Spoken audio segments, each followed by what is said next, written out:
BBC বাংলার অধিবেশন প্রবাহতে আপনাদের স্বাগত। আজ আপনাদের সাথে লন্ডন স্টুডিও থেকে আছি মানসী বড়ুয়া।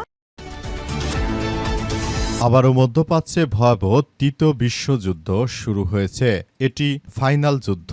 এই যুদ্ধেই বোঝা যাবে আসলে মুসলিমরা টিকে থাকবে নাকি পশ্চিমারা পুরো পৃথিবীর দখলে নেবে।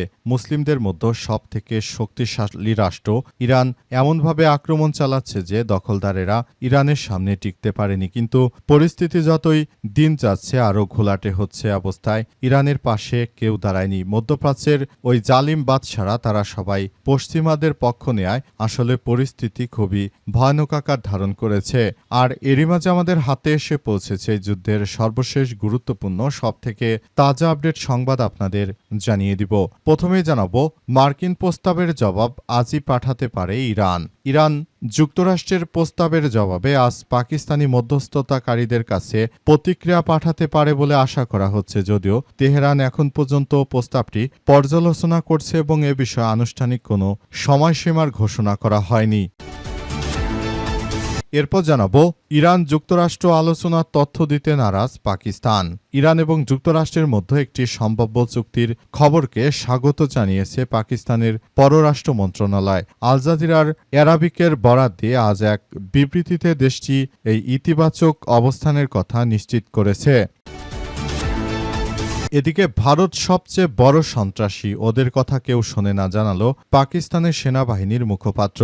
ভারতের বিরুদ্ধে আবারও তীব্র ভাষা আক্রমণ করেছে পাকিস্তান সেনাবাহিনী। দেশটির সেনাবাহিনীর মিডিয়া উইং আন্তঃবাহিনী জনসংযোগ পরিদপ্তর আইএসপিআর এর মহাপরিচালক লেফটেন্যান্ট জেনারেল আহমেদ শরীফ চৌধুরী ভারতকে সবচেয়ে বড় সন্ত্রাসী হিসেবে আখ্যায়িত করেছে। তিনি বলেছেন, সবচেয়ে বড় সন্ত্রাসী তোমরাই, কেউ তোমাদের কথা শোনে না, কেউ তোমাদের বিশ্বাসও করে না।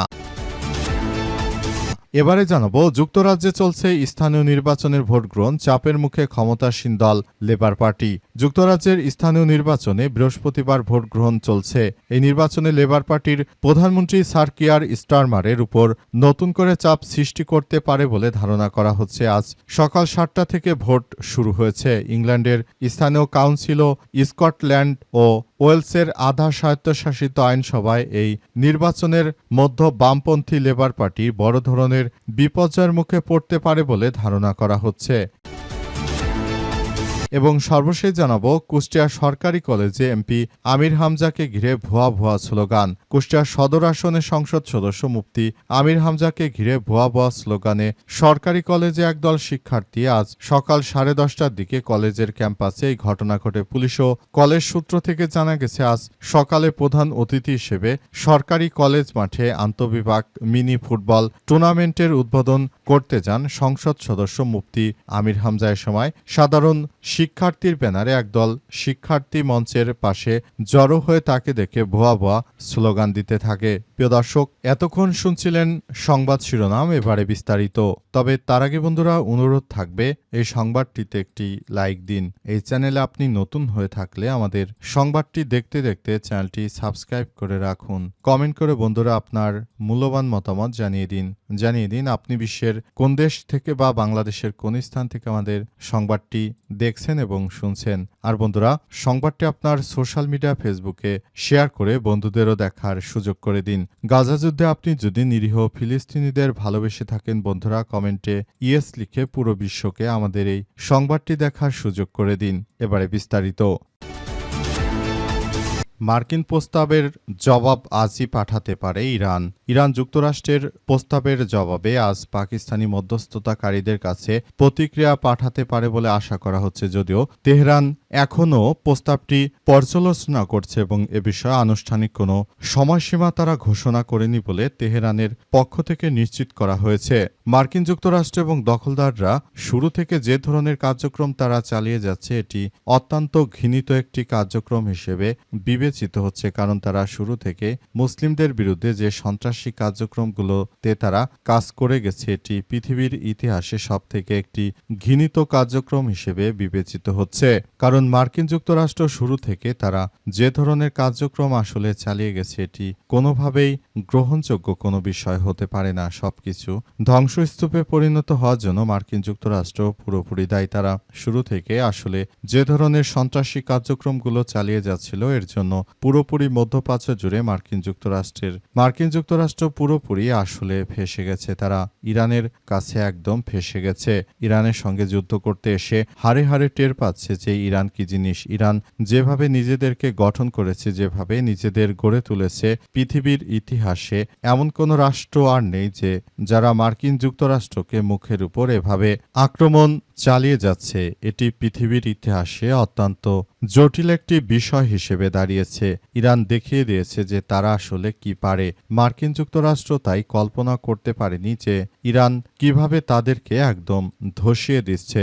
যে কোনো পরিস্থিতি মোকাবেলা করার জন্য মার্কিন যুক্তরাষ্ট্র পুরোপুরি ইরানের কাছে ফেঁসে গেছে এবং ইরানের সঙ্গে তারা কোনো কিছুই করতে পারছে না। তারা পুরোপুরি সারা বিশ্বের বুকে একদম ধ্বংসস্তূপে পরিণত হচ্ছে। ইরান যুক্তরাষ্ট্র আলোচনা তথ্য দিতে নারাজ পাকিস্তান। ইরান এবং যুক্তরাষ্ট্রের মধ্যে একটি সম্ভাব্য চুক্তির খবরকে স্বাগত জানিয়েছে পাকিস্তানের পররাষ্ট্র মন্ত্রণালয়। আল জাজিরা আরাবিকের বরাতে আজ এক বিবৃতিতে দেশটি এই ইতিবাচক অবস্থানের কথা জানিয়েছে। বিবৃতিতে পাকিস্তানি পররাষ্ট্র মন্ত্রণালয় বলছে যে মধ্যস্থতাকারী হিসেবে আমরা এই পর্যায়ে কোনো তথ্য প্রকাশ করে উভয় পক্ষের সহযোগিতা বা বিশ্বাসযোগ্যতা হারাতে চায় না। চুক্তির বিস্তারিত তথ্য ও অগ্রগতি সম্পর্কে এখনই বাড়তি কিছু জানাতে অস্বীকৃতি জানিয়েছে ইসলামাবাদ। বিবৃতিতে আরও বলা হয়েছে যে দুই দেশের প্রতিনিধি দলের মধ্যে পরবর্তী আলোচনা বা সম্মেলন কোন দেশে অনুষ্ঠিত হবে সে সম্পর্কে তাদের কাছে এখনো নিশ্চিত কোনো তথ্য নেই। তবে পাকিস্তান জানিয়েছে যদি আলোচনার প্রয়োজন ইসলামাবাদে শুরু করা হয় সেক্ষেত্রে সম্পূর্ণ বিষয়গুলো তারা আগে থাকতে জানাতে পারবে। কিন্তু এই মুহূর্তে পাকিস্তান কোনো তথ্যই দিতে নারাজ, কারণ পাকিস্তান চায় যে একটি সম্প্রীতিমূলক কার্যক্রম গড়ে তুলুক। পাকিস্তান, মার্কিন যুক্তরাষ্ট্র এবং ইরান এই তিন রাষ্ট্র মিলে এই যুদ্ধবিরতি করার ক্ষেত্রে তারা বড় ধরনের ভূমিকা পালন করতে চায়। কিন্তু শেষ পর্যন্ত আদতে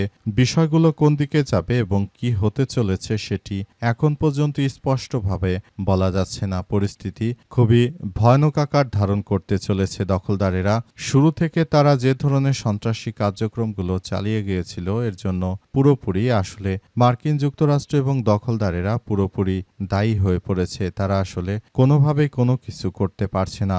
মার্কিন যুক্তরাষ্ট্র শুরু থেকে যে ধরনের সন্ত্রাসী কার্যক্রমগুলো চালিয়ে যাচ্ছিল এজন্য ইরান পুরোপুরি প্রস্তুত ছিল এবং তারা সেভাবেই জবাব দিচ্ছে। এর পরিপ্রেক্ষিতে আসলে যুক্তরাষ্ট্র পুরোপুরি ধসে পড়েছে। তারা কোনোভাবেই কোনো কিছু করতে পারছে না।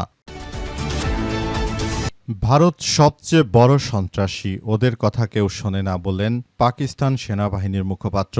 ভারতের বিরুদ্ধে আবারও তীব্র ভাষায় আক্রমণ করেছে পাকিস্তান সেনাবাহিনীর মুখপাত্র। দেশটির সেনাবাহিনীর মিডিয়া উইং আন্তঃবাহিনী জনসংযোগ পরিদপ্তর ISPR এর মহাপরিচালক লেফটেন্যান্ট জেনারেল আহমেদ শরীফ চৌধুরী ভারতকে সবচেয়ে বড় সন্ত্রাসী হিসেবে আখ্যায়িত করেছে। তিনি বলেছেন, সবচেয়ে বড় সন্ত্রাসী তোমরাই, কেউ তোমাদের কথা শোনে না, কেউ বিশ্বাসও করে না। সংবাদ মাধ্যম দ্য ডন বলছে যে মার্কায় ই হকের 1 বছর পূর্তি উপলক্ষে আয়োজিত ওই সংবাদ সম্মেলনে জেনারেল আহমেদ শরীফ চৌধুরী ভারতের বিরুদ্ধে এই কঠোর বক্তব্য দিয়েছেন। এই বছর পূর্তি উপলক্ষে আয়োজিত ওই সংবাদ সম্মেলনে আন্তঃবাহিনী জনসংযোগ পরিদপ্তর ISPR এর পক্ষ থেকে আরও জানানো হয়েছে যে এই হিন্দুত্ববাদীরা এত বড় সন্ত্রাসী, তাদের কথা পৃথিবীতে কেউই বিশ্বাস করে না। সন্ত্রাসীদের বিরুদ্ধে পৃথিবীর ইতিহাসে সবথেকে ভয়াবহ আক্রমণ শুধুমাত্র পাকিস্তানি চালিয়ে গেছে।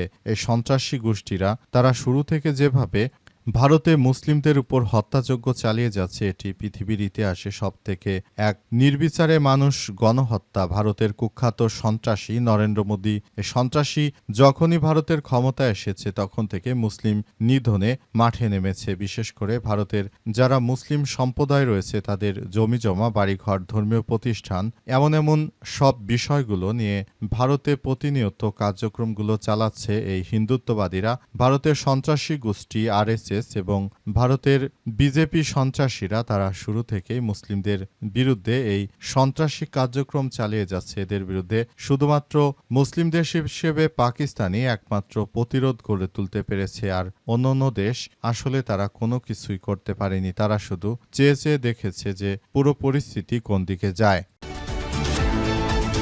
যুক্তরাজ্যে চলছে স্থানীয় নির্বাচনের ভোট গ্রহণ, চাপের মুখে ক্ষমতাসীন দল লেবার পার্টি। যুক্তরাজ্যের স্থানীয় নির্বাচন আজ ভোট গ্রহণ চলছে। নির্বাচনে লেবার পার্টির প্রধানমন্ত্রী কেয়ার স্টারমারের উপর নতুন করে চাপ সৃষ্টি করতে পারে বলে ধারণা করা হচ্ছে। আজ সকাল 7টা থেকে ভোট কেন্দ্র খুলে দেওয়া হয়েছে।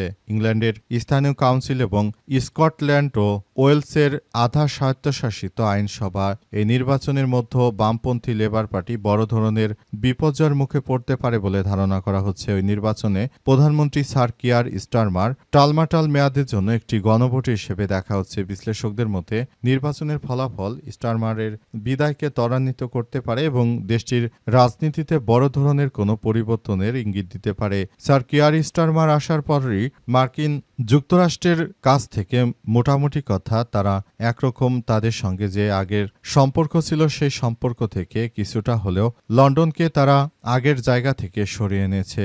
এর ফলে মার্কিন যুক্তরাষ্ট্রের প্রেসিডেন্ট ট্রাম্প শুরু থেকেই তাদের বিরুদ্ধে মিথ্যাচার করতে শুরু করেছে। আর ফিলিস্তিনিদের সঙ্গে যে যুদ্ধ শুরু হয়েছিল সেই যুদ্ধে লন্ডনের সরকার আসলে তারা দখলদারদের পক্ষ নেয়াতে মোটামুটি কথা লন্ডনে যেহেতু ভিনদেশে অনেক মানুষ রয়েছে, সুতরাং তাই লন্ডনের অবস্থা খুবই শোচনীয় আকার ধারণ করেছে। সে দেশে অতিরিক্ত অভিবাসী রয়েছে, তাদের যে ভোটাধিকার রয়েছে সেগুলো মোটামুটি কথা যারা ফিলিস্তিনপন্থী রয়েছে তাদের পক্ষেই পড়তে পারে। সুতরাং এখনই এই বিষয়গুলো নিয়ে বড় ধরনের চাপের মুখে পড়েছেন যুক্তরাজ্যের বর্তমান প্রধানমন্ত্রী স্যার কিয়ার স্টারমার।